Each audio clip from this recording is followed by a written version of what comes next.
Hello, everybody. Welcome back to another episode of Let's Talk Dispatch here on my channel, The Raspy Dispatcher. Very excited today to bring another guest with some great experience in the dispatch realm in regards all the way from Scotland. They created a company called Emergency Locate, and they are currently still involved in strategic operations management for ambulance services over there. This is Nick Sutton, everybody. Hey, Hi, Ashley. Nick. How are you doing? Great, thank you. How about yourself? I am okay. I'm doing good. I'm doing good. Thank you for joining me all the way from Scotland virtually. I'm super excited to make this connection with you. Yeah, it's awesome. It's really good of you to have me, and I'm looking forward to your conversation and questions. Awesome. So, just tell me a little bit about your journey in emergency services and how you got started and what all that looks like. Okay, sure. So I joined the emergency services back in 2004 in Manchester, England, and started my journey as a call handler. So processing the incoming 999 calls as they are here in the UK. Um, I found that a really interesting role, as you'll all be able to relate to, dealing with the public and predominantly. Well, we worked in an ambulance control center, so it was all medical calls, um, and really enjoyed helping those people and providing what could have been and what was in certain instances life-saving advice over the phone until the responders got there to take over. Um, so I did that for a few years and then progressed to dispatch and then training and into management after that. So all in all, it's around 18, 19 years altogether that I've worked for the emergency services here in the UK.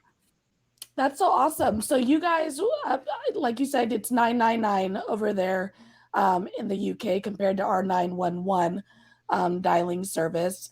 And for the medical side of things, are you guys using a system that is prompting your questions as well?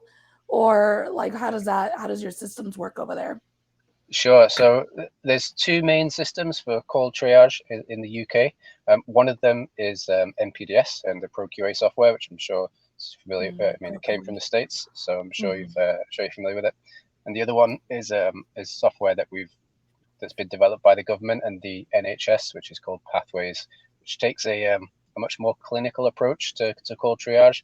In fact, you need to be a clinician to actually be licensed to use that. So there's much more by the way of training and qualifications compared to ProQA.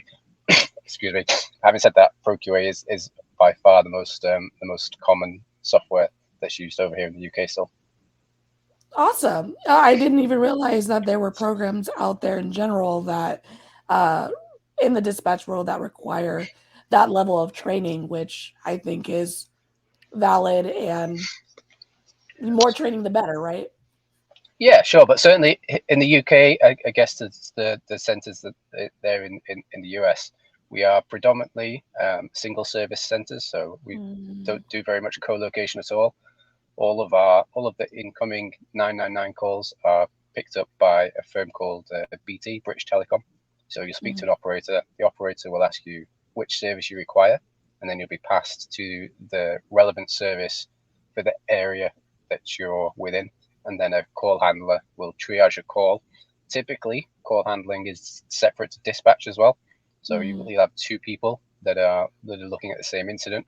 One person on the line with the caller, inputting the answers to the questions in the triage, and a dispatcher who's using the CAD system and the radio to share that information with the responders as well. Awesome. And are you guys dual trained or do you typically apply for one or the other and do that for that whole entire shift? So certainly when I started, you'd start as a call handler or a telecommunicator, and Mhm, sort of progress to dispatching because it was paid slightly more. And these days there are more direct pathways straight to dispatching without having to mhm, do the call handling side of things. mhm. But I'd say there's mixed results as to how well those direct entry dispatchers take to the job, because in my experience it's much better to have a couple of years of call handling under your belt to Mhm. understand what information the responders actually need before you start your dispatch journey. I definitely agree. I think one thing that in my journey we did call taking first, and then we went on to radio training because we were dual trained in my center. And one thing I remember freaking out about radio, like being super nervous to talk on the radio and, have people hear me, have my officers hear me. But what I found is that the difference between my first day on radio and my first day call taking was so drastically different because I had already been exposed to so much, high priority things on the call taking side that when they came in and I had to dispatch them or when they were on viewed because I worked police, and I had to just go with it, my level of anxiety was lower because it's the same. It's like riding a bike, just in a different direction, type of thing. Sure, yeah. Those responders are more used to dealing with the information that you're giving them, rather than having to deal with the public who might be their first interaction with the emergency services. Hmm. And I would say over the years, I've been doing this for about 5 years now. That technology has certainly advanced, even in that small period of time. And one of the biggest hurdles in dispatching and one of the biggest myths, I would say, when I'm talking to callers is that we know exactly where you are. We can map your precise location down to the, uh, inches. And that's just not true, right? Um, and I think that is one of the main reasons you probably got into creating Emergency Locate. So just tell us a little bit about that in your journey into this company. So you're exactly right, Ashley. Um, the the misconception is there, I think, with the public and in some degree within EMS, 999 or 911. So you actually can do that. It's just that we can't do that, or we can't do it very well because Mm-hmm. of the rate at which technology becomes available to the emergency services. Because we can't just go out and buy a piece of software. Yeah, software. It's Yeah. not like it's not like Microsoft Word or Excel, and we just sit Mm-hmm. down and learn it and use it. It's got to work alongside CAD. We've got to consider how dispatchers will view it on the screens with radio systems and work alongside their existing processes. So it's not so much a case that the tech that you can't do that. It's just that it's not easily available or accessible to the people that need it, those dispatchers and telecommunicators. So during my journey, when I was call taking and dispatching, I was certainly frustrated. And bearing, this is 15 years ago, that Mm-hmm. the technology wasn't there, and in those days it probably wasn't. Whereas now it definitely is, Mm-hmm. because you can see where your Uber is, your Uber can find you, you can see what stage of your journey your Domino's pizza is in the oven before it comes to you. But it's True. really difficult to find somebody that desperately needs emergency assistance. So there's been a Mm-hmm. couple of developments in the past few years that have been really interesting for the emergency services sector. So things like Rapid SOS, the recent announcement over there by AT&T to start providing location information over 911, apologies. Mm-hmm. So we've actually had that for quite some time now. Mm-hmm. Here in the UK, if you ring the emergency services on 999 and you've got a compatible phone, so a relatively recent iPhone or Android, the phone will check your GPS location and send a silent text message that you never see. It doesn't cost you anything. You don't have to do anything with it. Sends the text message to the emergency services. It contains your location, and bang, we see it up on right in front of CAD. But when it works exceptionally well. So Mm-hmm. normally I can tell which side of the street somebody is calling from with this Wow. with this ability, and it's great. Probably 90% of the time it's really good.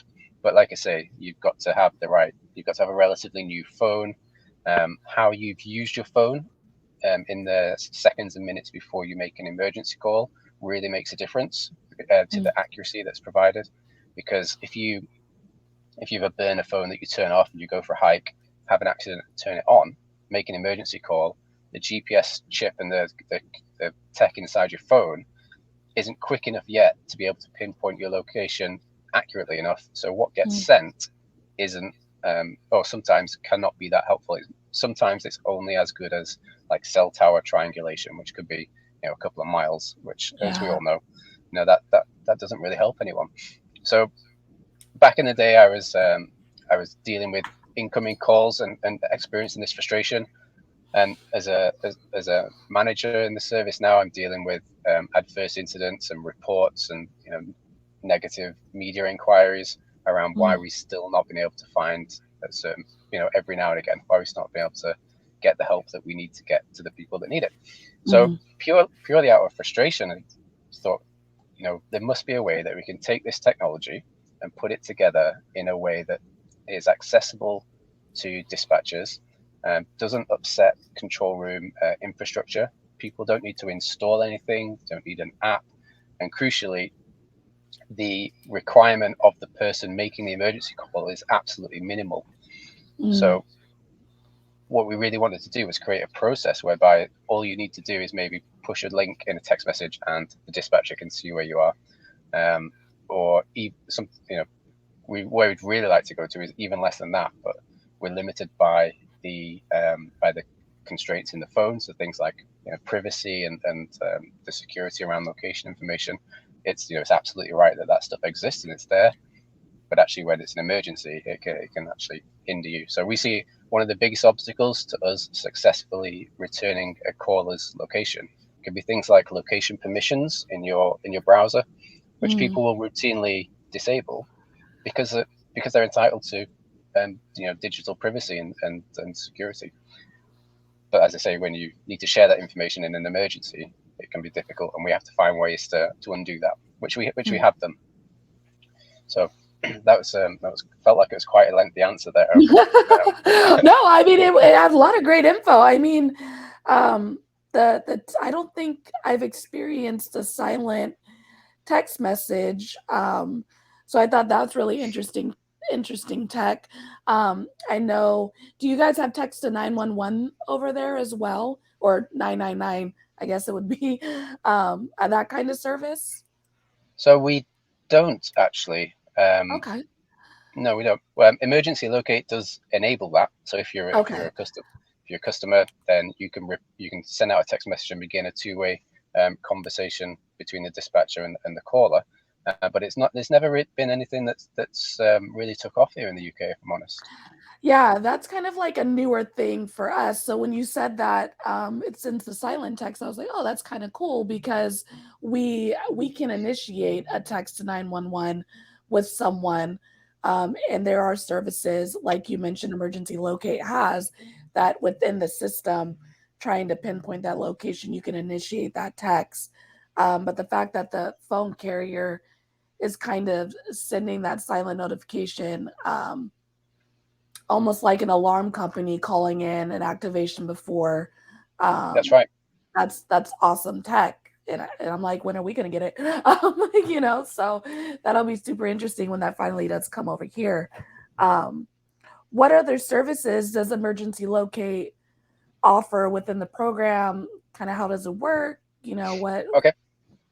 So we wanted to focus very much on location, and we see some other providers and other people in our in our sphere really hooking into emergency services, and hey, we can do location. Sorry, we can do we can translate languages, or we can give you video, and Mm, these days that's not actually that difficult to provide.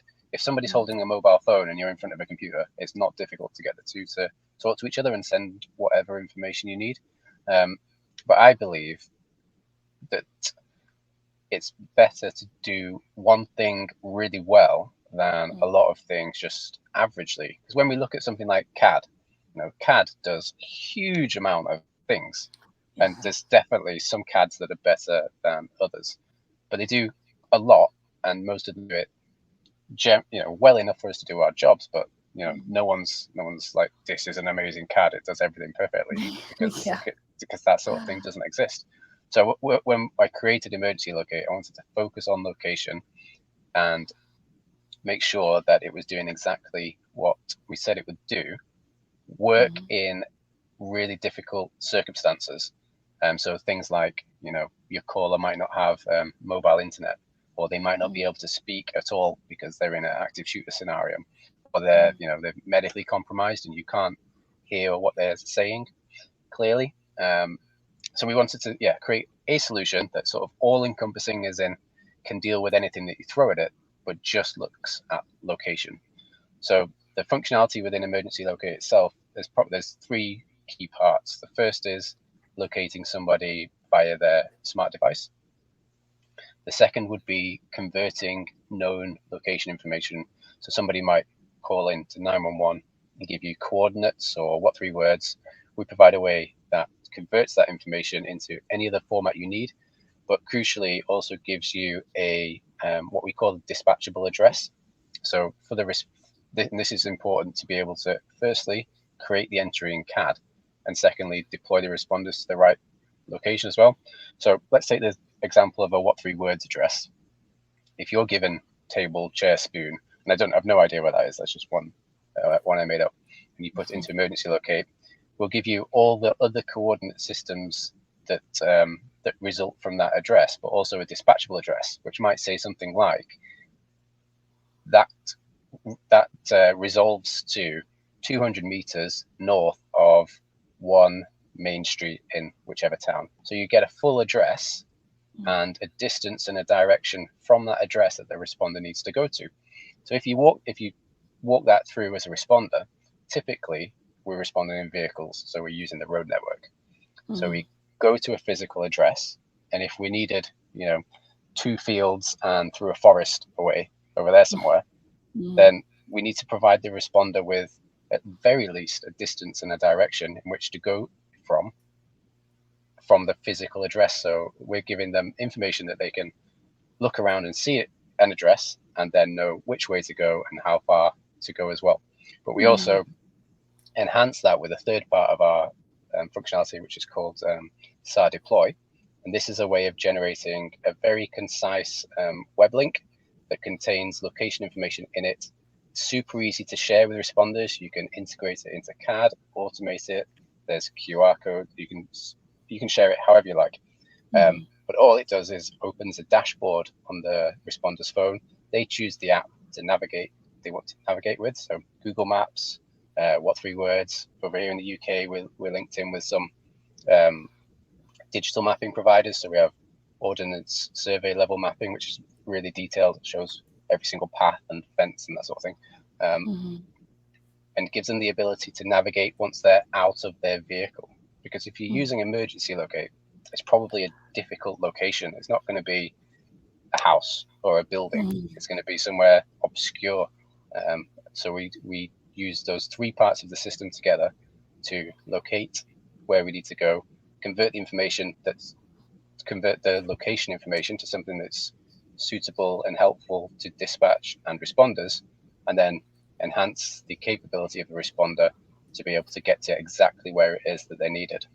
And the bit that I really like about what Emergency Locate has become is we can do that entire process from locating somebody that doesn't know where they are or can't clearly communicate where they are, going through to CAD and out again the other side to a responder, and having that responder arrive where they were needed without anybody ever verbally communicating any location information.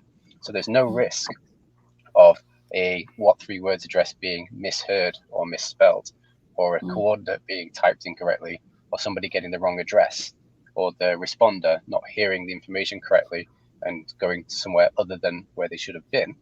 The process is seamless in that from location to arrival, there's no chance of a mistake being brought into that chain, which is really powerful, because you do not want a mistake to be brought into something as critical as an emergency situation, whether it's finding the person or getting somebody to that person to give them the assistance that they need.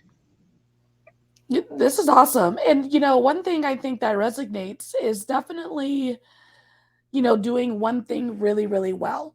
Because in the world of dispatch, we're constantly like octopusing it up, right? We're like doing all these things, trying to do all these things accurately, as quick as possible, in order to ensure that we get help to where it needs to go, the right resources, ABC. And one of the most important things, or one of the most frequent things that I hear from callers is like, is someone coming? Are they on their way? How long Hmm. until they get here? So just reiterating the point, that location, having that location and is most important to the caller and most important to the responders and the dispatchers, right? So it totally like makes sense that your company Emergency Locate is really focusing on doing that really, really well. Um, and not only that, but being able to do that really, really well increases our response time. And I think more importantly, and I just kind of realized this with another conversation that I had with another dispatcher yesterday, um, is that it decreases our trauma, right? So I if I couldn't get there because of a lack of technology or a lack of, I thought it was this way when it was that way. And then as a dispatcher, as a first responder, I was right there but didn't get there in time. And it becomes a bad outcome that could have been Hmm. changed by having a better location. My trauma goes up. But if we have the technology like emergency locate to get there accurately, quickly as possible in these extreme situations, then that reduces our trauma as well, which I think is an important part of having Absolutely, these systems. absolutely. Yeah, you've hit the nail on the head there, actually, and it's probably the part of working in emergency services that's least well talked about. So our our hashtag, if you like, on Twitter was actually to expand the toolbox, because what I believe is that there's no one right tool for something like emergency locate. So, if this was a sales pitch, I would absolutely say to you, go and look at Rapid SOS. Go and look at what your telco providers are doing to give you location information, because most of the time it works really, really well. When it Mm-hmm. doesn't work, you need to look at something like emergency locate for a bunch of different reasons. So it's about having access to a range of tools, and for the dispatcher to be able to pick up the right tool for the job. And like you say, once those tools are used effectively and they're used in the right place, then it does reduce the trauma for those individuals, the trauma for the responders that would be frustrated if they didn't get to the right place. Um, the whole the whole communication between the responders and dispatch, because if the responder arrived at the wrong place because they were given the wrong information, then that doesn't do relations between dispatchers and responders any Mm-hmm. favors.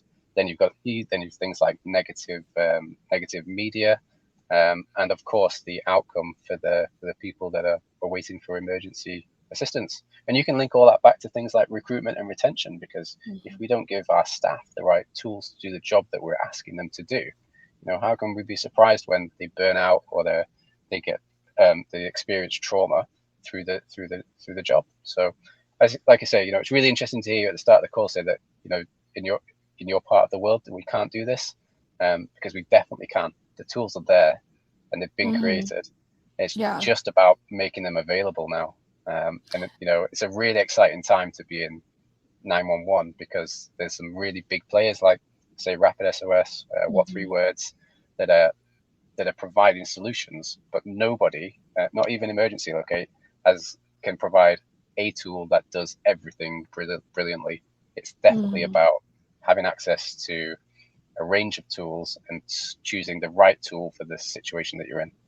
Mm-hmm. Totally. And I remember when I first started, there was no rapid SOS or rapid deploy in my centers. Um, and then that was kind of like the first thing we started getting that. So before they came into our centers, the conversation that I would have with callers is like, I don't know where you are. Like we have that Annie Alley that comes through. It gives me meters.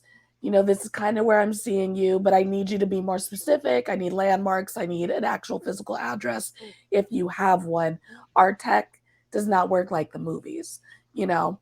And then rapid deploys, rapid SOS started happening, and those started coming into the centers, and it was like, oh, this is more accurate. This is I could actually I feel more confident in providing this to my responders with telling them like we have no voice contact, but this is what we were provided through these systems. So we Hmm. feel a little better about that, right? Um, and then when you take it a step further and we're trying to make the systems even better, and we're talking about emergency locate, this third kind of prong that you guys have, this ability to give that information directly to the first responder when they step out of their vehicle. You know, I had situations where we're mapping on this huge meters, and my units are just like lost. They're out of their cars. They're not looking at their MDTs. The geography's all wonky. So we would have to like use our phones, send a screenshot, send an email to them so they could just have a visual. So the Wow. fact that you have created this like in the app, send the link, we could pull it up on our phone just the way we're walking using Google Maps to a GPS. I think that's a really exciting tool that you've made available through emergency locate. No, thanks very much for the kind words. And I think that the rationale really about to create those tools is about keeping it as simple as possible for Mhm. both for the emergency caller, because if you can't find somebody, it's not the best time to be asking them to download an app or just do whatever it is to Yeah. go and put a sign outside the house so that the responders can find you, because Mhm. some people will do that, sure. More people would download an app like What Three Words, but you're never going to get 100%. And as Mhm. a provider of emergency assistance or care, that really I feel that, and I feel comfortable saying this because I work within the sector, that really we need to own this problem and stop trying to have the public solve it for us.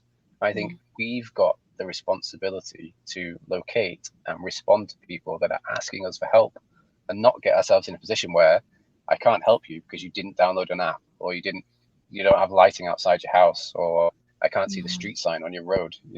That's not their fault either. And bear Mhm. in mind, this is somebody that might be having the worst day of their life, and they've asked us for help. So we need to make sure that we and our staff are equipped to help them. And the biggest part of that is identifying where they are and where they need the help.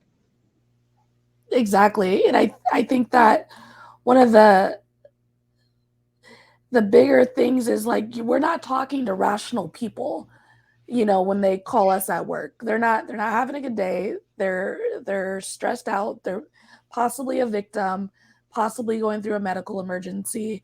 So expecting rational responses or rational communication um, is out of the question. Like we shouldn't expect someone who maybe was just assaulted or a physical altercation or can't breathe, like, hey, can you go unlock your door?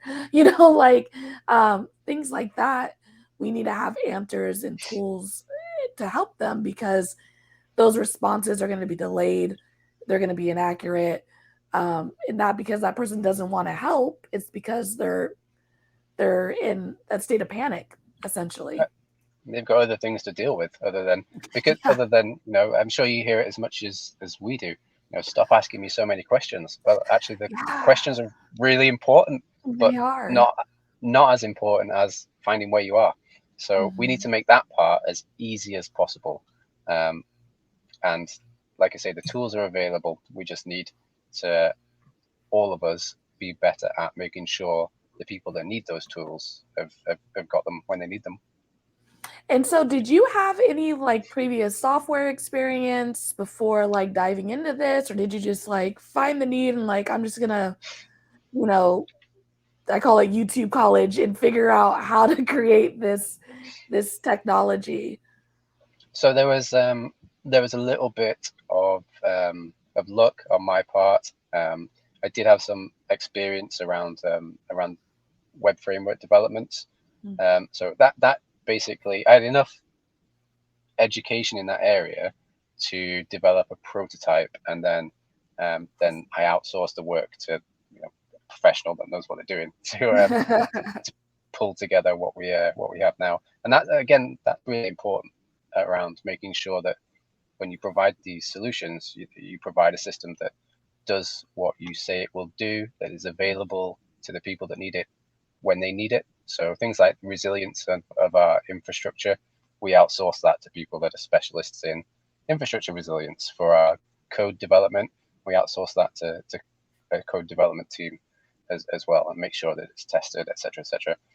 I do a heap of work with the with emergency locate and how to provide the training to 911 centers, so that we can make sure for those people that choose to bring it into their agencies, that it's as easy as it possibly can be for a dispatcher to log in, do what they need to do, and retrieve a location. Because we accept that it might not be every day that that the staff use emergency locate, especially for those smaller centers, and especially for those centers that have got access to things like rapid SOS, rapid deploy, or telco location information. So because it's not used every day, it needs to be something that's as simple as possible, and not forgetting that the dispatchers, call handlers, telecommunicators are also working in a pressurized environment and dealing with a lot of difficult demands. So we should make it as easy as possible, because you guys are doing a really tough job as well. Totally. And one thing that I think is super relevant and that I try to express to folks who are trying to get into this field or thinking about getting into this field is that we all bring our own stuff and our own experience, right? So I think listening to your story and hearing about your company, it's kind of one of those situations where two things can exist at the same time, and the fact that they do exist at the same time have created something amazing, right? Your full-time career is in ambulance services. You found a love for this, but you also have a background in the web development, and so you bring that into dispatch as well, and then those two worlds collide and you have emergency locate. And I think that's we should acknowledge those things in the world of dispatch, because like you said, we are responsible for creating a better 911 or 999 system as the folks who are sitting in it. Yeah, I suppose it's made me really observant around the dispatchers and the call handlers that I see at real work, where I see them doing their job, and they might come away from a call or step away from the desk and say, what, it'd be so much better if we could do this, or I've got this thing that would work and it would do that. And I listen to those people and I say, we've all been doing this for a really long time. Some of us a really, really long time. And 911, 999 emergencies have been around for even longer. If there were any more good ideas to have, somebody would have already had them by now. But that's not to say that your idea is a bad one. So if you've got an idea, talk about it. If you can bring some new experience from your personal life or your hobbies, and it would work well in the emergency services, then think about it and talk about it. And if it's something that you want to, you've got the time to be able to put together, then definitely do it, because that is where the good ideas of the future will come from. Because we couldn't do that in the past with the developments of technology, things like iPhones and the access to tech that we've got now. It's opened a whole new realm of possibilities that, as emergency services, we should be looking to exploit and make available to our staff and the public, in a relevant and safe and secure way. Awesome. Well, where do people find you? How do they find out more about emergency locate? Where should they go? Okay, so I'm on LinkedIn an awful lot. So I'm just my full name, Nick Sutton, Emergency Locate, or you can get us on Facebook and Twitter at Emergency Locate. And the website is emergencylocate.co.uk. Awesome. And I'll include all that information in the link as well, so you guys don't have to rush to write it down. And I'm definitely a toolbox equipper. That's one of my things that I like to say as well.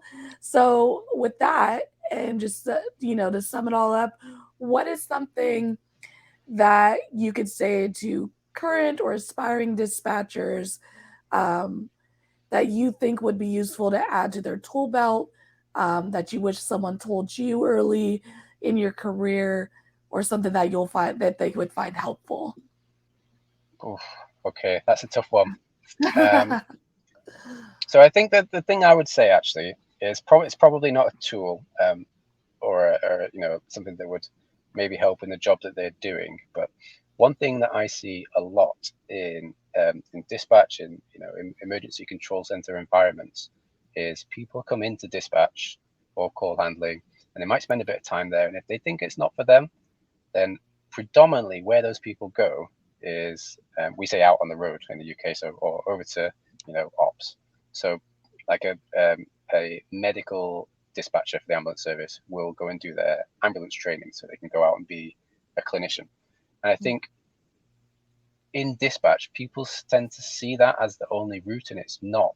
There's so much more that goes on in your agencies outside of dispatch that with the experience that you've got in dispatch, you can make a real difference, whether that's risk and resilience or training or management.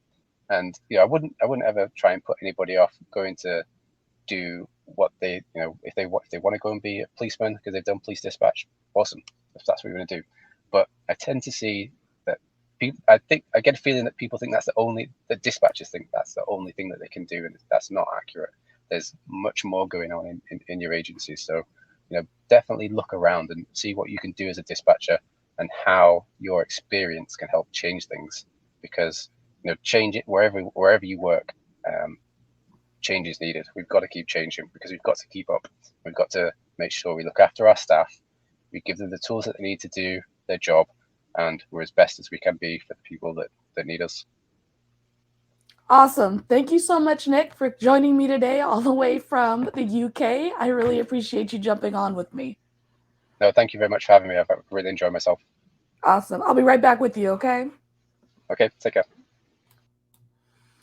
All right, everybody, that was another episode here on Let's Talk Dispatch with me, the Raspy Dispatcher, Nick Sutton, Emergency Locate, all the way from the UK. Such a great program and such an interesting chat. I really enjoyed it.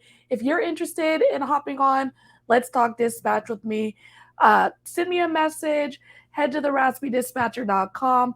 I would love to talk to you about anything and everything dispatch related. Of course, subscribe to our YouTube channel, like us on Facebook, and of course, follow us on Instagram. Until next time, stay raspy, everybody.